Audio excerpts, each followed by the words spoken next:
You believe the most dangerous thing in life is not knowing yourself. You're wrong. The most dangerous thing is knowing yourself. Because the moment you look deep enough into your own mind, you find something you'd rather not have found. You don't always want what you say you want. You can destroy your own happiness with your own hands. You can love the very thing that's hurting you. You can beg for freedom and in the same breath, beg someone else to decide for you.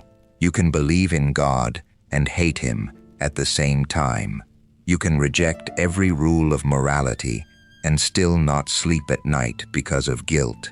His characters are never simply good or evil. They're split down the middle. Something in them reaches for salvation, something else for its own ruin. That split is why, more than a century later, these stories still get under your skin. You are not a rational machine quietly working toward your own good. You can choose suffering over happiness. You can choose chaos when order is handed to you on a plate. You can wreck the thing you love most, just to prove you're still free to wreck it. And when every excuse runs out, one question remains. What happens to you the moment you discover you're completely free? Meet the underground man, isolated, bitter, painfully self-aware, incapable of making peace with himself. His whole existence is a war against his own reasoning. The thinkers of his century believed that if you understood your true interests, you'd act rationally and help build a better world. He laughs at that hope. There's something mathematics can never explain. Your own desire to act against your own interest.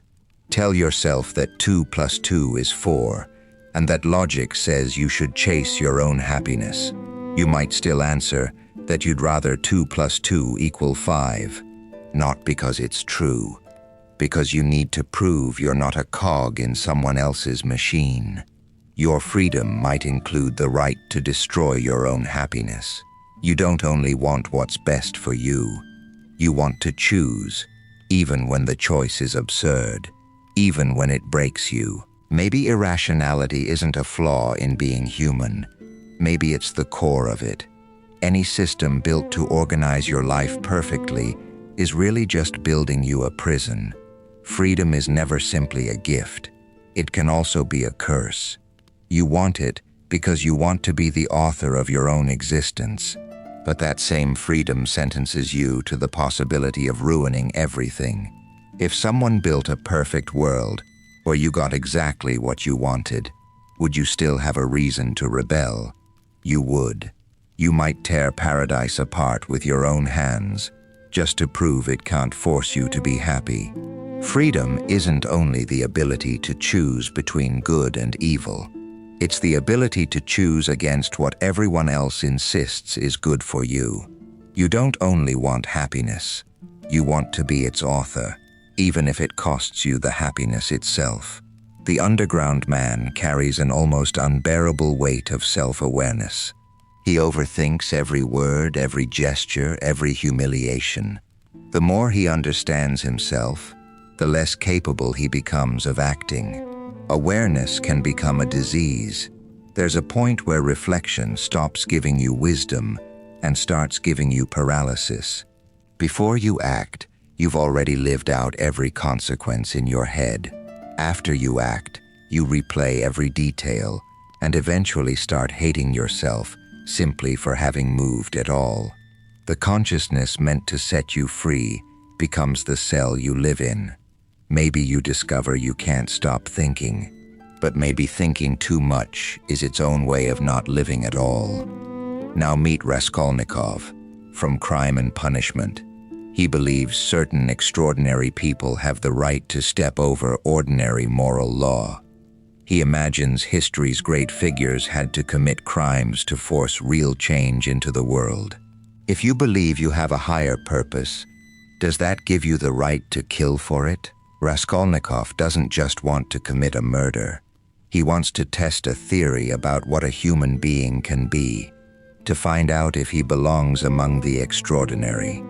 The crime becomes an experiment, and the experiment fails through his own mind. Believing, intellectually, that you stand above morality is one thing. Living with yourself after you've crossed that line is another. The crime doesn't end when the act is done. That's where it begins. The real punishment was never the prison cell. It's the fracture inside. He wanted to prove he was exceptional. Instead, he learns he can't escape his own conscience. Suffering isn't just a problem to be solved. It becomes a road toward transformation. But that doesn't mean all suffering is automatically good for you. It can break you apart, or it can show you exactly what you've been hiding from yourself. Raskolnikov has to walk straight through his own suffering and admit how exposed and human he really is. Sonia offers a different kind of existence. She suffers too, but her pain stays tied to compassion instead of isolation. There's suffering that seals you inside yourself, and there's suffering that pulls you closer to other people. The real question was never whether you suffer. It's what your suffering does to your heart. One of the most staggering ideas in all of literature comes from the brothers Karamazov. The Grand Inquisitor, Christ returns to earth. Instead of being welcomed as a savior, he's arrested. The Inquisitor believes Christ made one fatal mistake. He gave people too much freedom, because most of you, deep down, don't actually want to be free. You want safety, bread, order, someone to tell you what to do. Freedom loads an unbearable weight of responsibility onto you. To be free means you have to choose, and to choose means you can get it wrong. That's why so many would rather hand their freedom over in exchange for a little peace. He stands for one of humanity's oldest temptations, the promise of being freed from the need to be free. Do you really want the freedom you claim to love? Or would you rather, faced with fear and doubt, hand your own mind to someone who swears they'll keep you safe? The question of God becomes a question of morality, not whether he exists, but what happens to right and wrong once every foundation disappears. Ivan Karamazov is tormented by suffering, especially the suffering of the innocent. He can't accept a universe where a child suffers in the name of some future harmony, even if that harmony eventually arrives. His rebellion isn't a lack of faith, it's a demand for justice. If God doesn't exist, where does your sense of moral duty come from? If he does exist, how do you explain the suffering? The idea that without God everything is permitted was never meant as a tidy conclusion. It's a warning. What happens to you the moment you decide there's no one above you? Ivan wants to believe, but can't accept the price of belief. Can you love humanity in the abstract and still refuse to forgive the suffering of one single innocent child? He'd rather throw away universal harmony altogether than accept it's built on an innocent person's pain. The question stops being whether God exists. It becomes whether a morally perfect reality could allow a world like this one. Maybe that's the deepest rebellion there is. Not saying God doesn't exist, saying that if he does, you can't accept the world he allowed.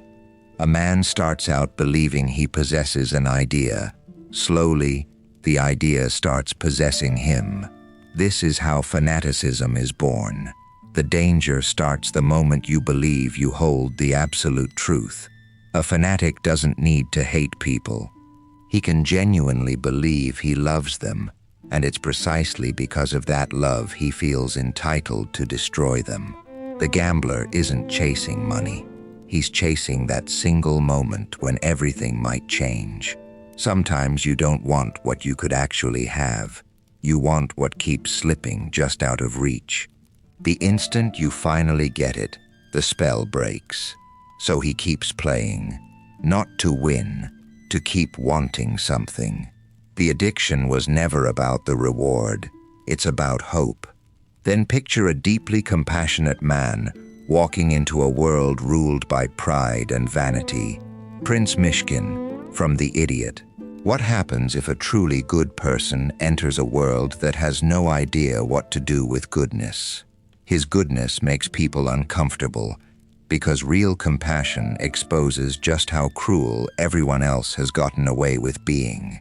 Maybe your salvation doesn't come from intelligence or control. Maybe it comes from love. And maybe love like that can barely survive in a world that turns everything into competition. Different characters stand in for different answers to the question of how to exist. Ivan is intellectual rebellion. Dmitri is raw passion. Fyodor is degradation. Alyosha is the possibility of faith. And Zosima leaves behind one idea you can't set down. You are responsible for everyone, not only for what you do directly, but for the way you move through the world at all. Your suffering was never fully cut off from anyone else's. You shape each other. You wound each other. You can also save each other.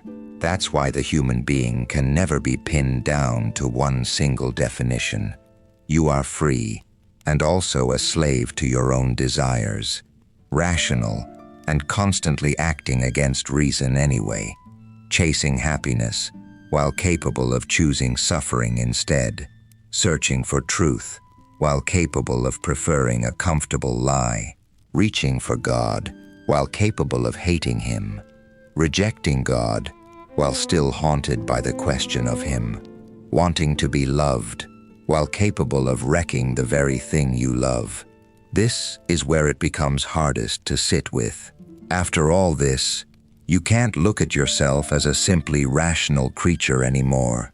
You are divided, a being that can build its own prison, that can want its own downfall, that can turn freedom into suffering, and suffering into something like redemption. Right when you think you've finally understood yourself, you find there's still a room inside you that's never been opened. A place reason can't enter, where morality loses its footing, where freedom turns into an abyss. You're left standing, completely alone, in front of a question that never stops asking itself.